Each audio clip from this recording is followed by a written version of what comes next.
everyone, and welcome to an exciting episode of the SBD Roll Call.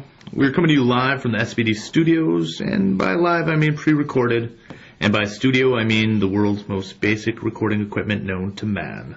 Today we're going to be talking about preventing traffic crashes. But before we get into it, let me introduce who's at the table, and it's a very long table with only one person at it, and that's Officer Ryan Schmidt. Ryan, how are you? I'm doing well. Normally you hear Officer Aker and Officer Erickson, but they're on special assignment, and by special assignment I mean off days. So they will not be joining us today, but Ryan and I are going to be with you for the remainder of this conversation, and let's just get into it. We're going to start off just by talking, generally what normal crashes happen around town and what are their causes. So for the purpose of this recording, we're pretty much focusing on property damage accidents. I guess one of the things when people think about crashes, they always think about the real bad crashes. Our goal here is to obviously prevent all of the crashes, though. Mm-hmm. There's an economic loss to everything, as well as the pain and suffering of people involved in it. When we go through and talk about crashes, there's different kinds of crashes as far as the police department, so to speak, is concerned. We have ones that you have your small fender benders, where people bump into each other. Parking lots are a good example of that. Usually one person in there, the other one's unoccupied. There really isn't any injury to it. But on the same note, there are fatalities, the other extreme. And we went through and checked, and on the Department of Transportation for Wisconsin has a report published, and it's actually the one I found was from 2010. And it talks about fatalities, saying that the highest percentage of fatalities occur between 2 and 3 in the morning, which doesn't take much to guess that there's alcohol usually involved in there as well as some speed. Right. The other thing that came up in there is for property damage crashes, which I think we're focusing on here. Those occur more, the highest percentage occur between 2 p.m. and 6 p.m., which is, I'm guessing everybody that's listening to this is awake and driving at that time, either coming home from work or doing something. And that's when the majority of those happen. And we can understand, obviously with that time frame when you're coming home from work, I do it, you're decompressing from coming home from work. You're maybe not paying attention to what's going on around you because you're thinking what you're going to be doing for the night, how you're going to feed everyone, what are you going to do for supper, and bam, that's how usually all these crashes occur. I mean, it's usually aggressive driving or following too closely, inattentive driving, and fail to yield right away from intersections. And it's an accident, but it's preventable because, it's pretty much just focusing on what's in front of you and what you're doing. In going through the school and trainings, they always talk about, everybody uses the word accident. It really is considered a crash because something did something to cause that accident. Intentional or not, something happened that caused that to occur. So when we go through and talk about the different things that we can do to prevent these accidents, it's don't speed, don't run yellow lights, right. Don't be an aggressive driver. When you look at the traffic studies and the traffic flows in the city, the highest number of vehicles on the roadway are during that time frame. So it's not. It's reasonable to assume that that's why that's a higher percentage, but it's that many more people doing that many more things and maybe just pushing the limit that caused something to happen.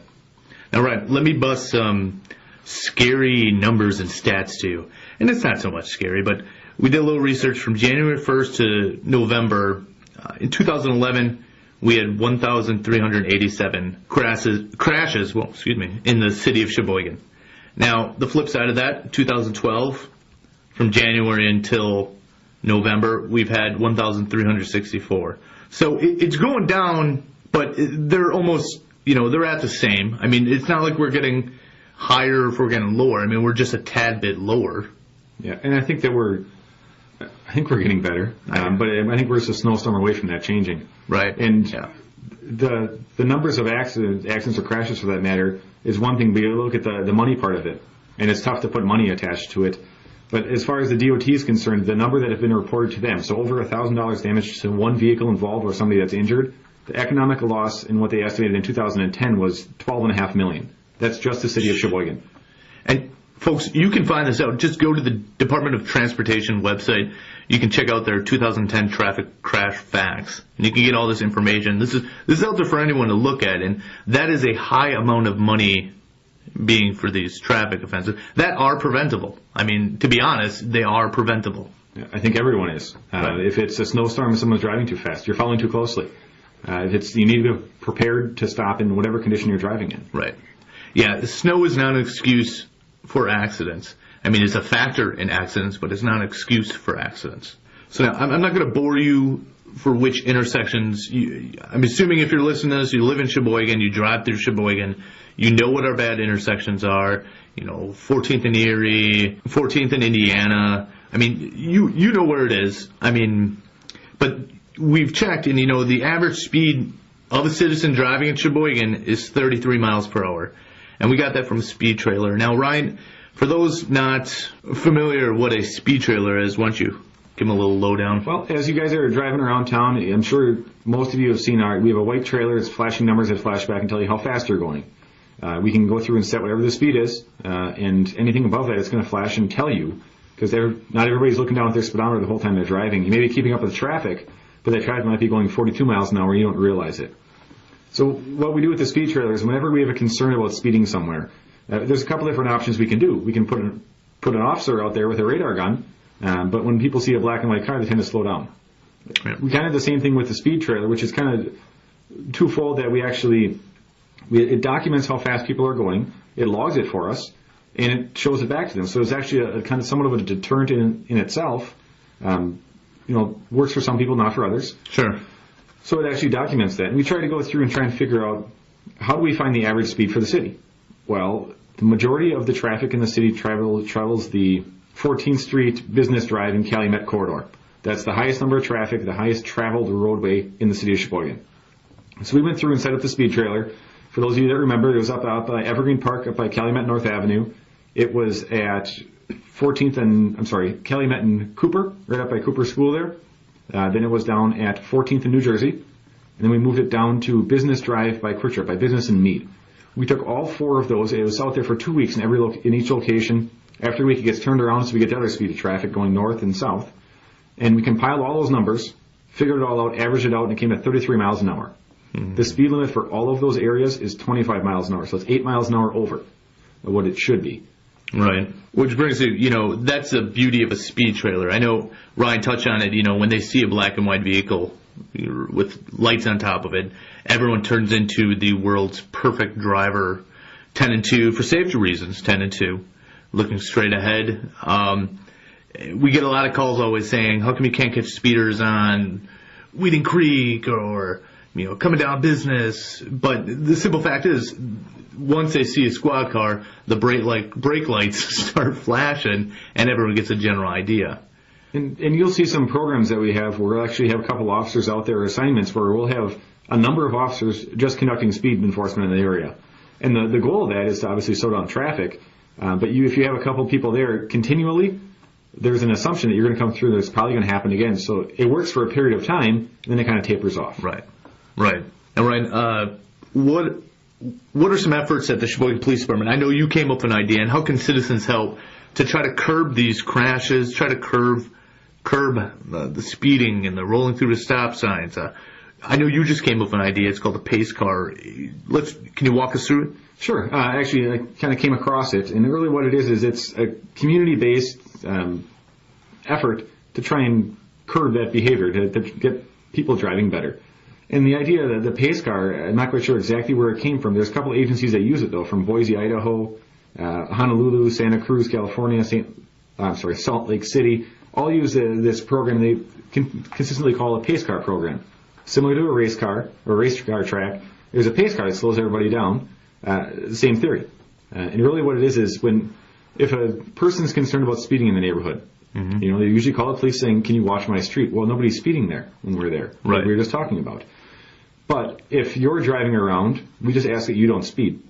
If you're concerned about people running yellow lights, stop for yellow lights. Right. And really the goal is that we get hopefully a significant number of citizens on board with this, where everybody's obeying the speed limit. And even if I wanted to speed around town, hopefully I'm stuck behind a car that prevents me from speeding. It's setting the pace for me.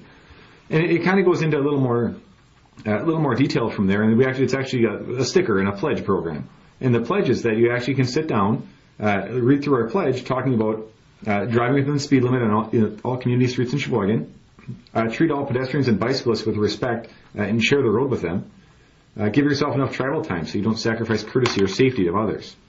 Don't be pressured by other drivers' impatience to exceed the speeding limit. Devote your full attention to driving and avoid distractions while driving, like cell phones or eating or who knows what.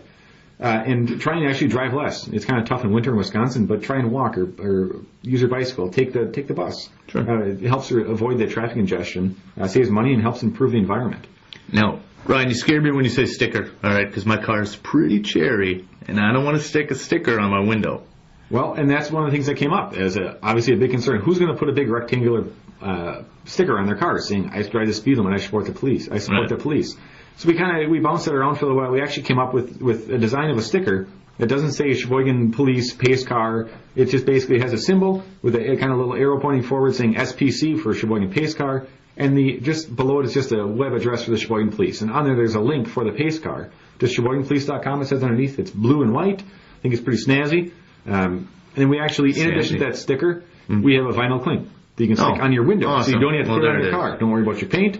It's up on the inside of your car, up out of the way, out of the weather. It'll last forever, and it will replace it for you, but free of charge to you. Free, you can't beat that price. Now, Pace, I want to guess it's not a salsa company that's sponsoring this, is it? Well, Matt, at this point, we don't have any other sponsors besides the police department. But if Pace or Pace Salsa or anybody else wants to help donate something to help out, we're more than willing to take donations on things. There you go, Pace. That's free advertising right there. So we have at the police department we've ordered these stickers through a local business, and they're all set to go. We have the pledges all printed off, and really we're looking for volunteers to help us out. It's not going to cost you anything outside of just driving the speed limit. Give yourself enough time. I think everybody remembers the Give Yourself 5 program. Right. A couple of years ago, it was basically kind of the same idea. That give yourself enough time to get where you need to go. Right. Don't rush it. Don't speed.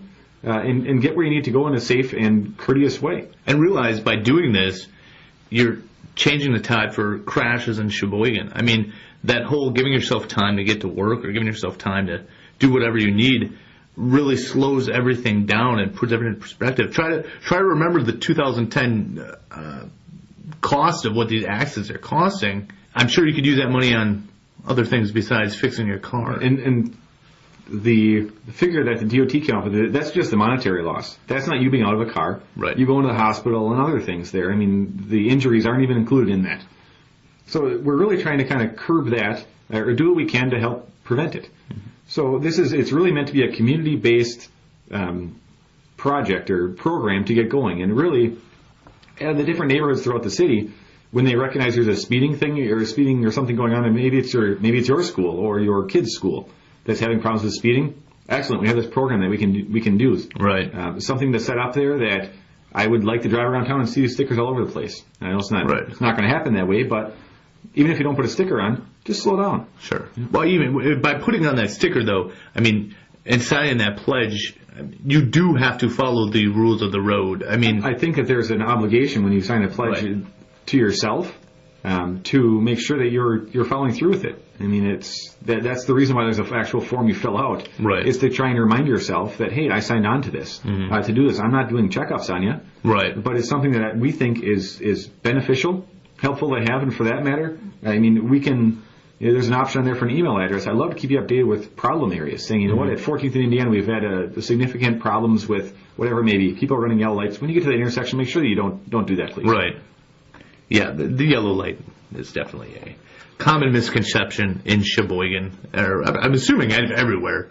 I mean, I've handled plenty of crashes where someone said, hey, my light was yellow, and people said, yeah, their speed's increased. You know, it's not a go light. It's a stop light, essentially. Yep, I remember growing up that it was, green light go, red light means stop, and yellow light means go very fast. That's just not the case. That's what causes crashes. Right. People getting hit, someone thinks they're going to stop. You'll have it where someone slows down, and they want to go then. So they slow down, the other car goes, they drive into that car. So we're really trying to get everybody to follow the rules of the road. Right. So we have this program. It's called the Pace Car program. We're going to get it up and running here. It is running. We're going to get it up and going a little more. So you're hopefully going to see more stickers around. We'd love for you to come in and at least get a sticker. Right. Or more information about it. If you know there's a problem area around, or for that matter, if your neighborhood has problems, I think you would expect others to slow down then or not do whatever they're doing, just like we would expect you to obey the same thing in their neighborhoods. And we don't want it neighborhood specific, we want it citywide. Right. And I think a common misconception is that the police department is going to fix the crashes and the speeding. We can enforce the speeding, and we can enforce the running light when we see it. But essentially, it's your responsibility, it's our responsibility, because I too am a citizen of Sheboygan, just to follow the rules of the road. I mean... But in our speeding tickets are a deterrent. Right. It's meant for someone to slow down. Okay, well, if you're not going to listen to the rules, then we're going to write you a ticket for it. Right. If the deterrent is a car ahead of you going slow, that works too. Right, exactly. Now, if you live in an area of the Sheboygan that you think has a problem with speed, and by speed I mean in the vehicle, not the drug. Well, if you have a problem with speed in your neighborhood, please call the Sheboygan Police Department. But we can bring the speed trailer to your location to help kind of give us an idea of what we're dealing with speed-wise. And you can contact the Sheboygan Police Department, let them know you have a problem with speed. They can get a hold of the neighborhood officer. Hopefully, that neighborhood officer will utilize a speed trailer, and we can get a little more information to help us out. And that might help you in meeting a neighborhood officer. Right. If you say I have a problem with this, and that officer has some time to be able to enforce it on the spot, excellent. But on the same note, we don't know what's going on unless you tell us. Right. So if we have the speed trailer there, even though I don't want to say it's reinforcing somebody that's really speeding and is proud of it, but it'll at least log the time of day. Sure. And if it's 7:15 every morning, right, well, then we can deal with it accordingly. But we at least know what time. We can spend 4 hours out there looking for speeders, but if they don't come through and we're there, there's no speeding problem as far as right, the officer is concerned at that time.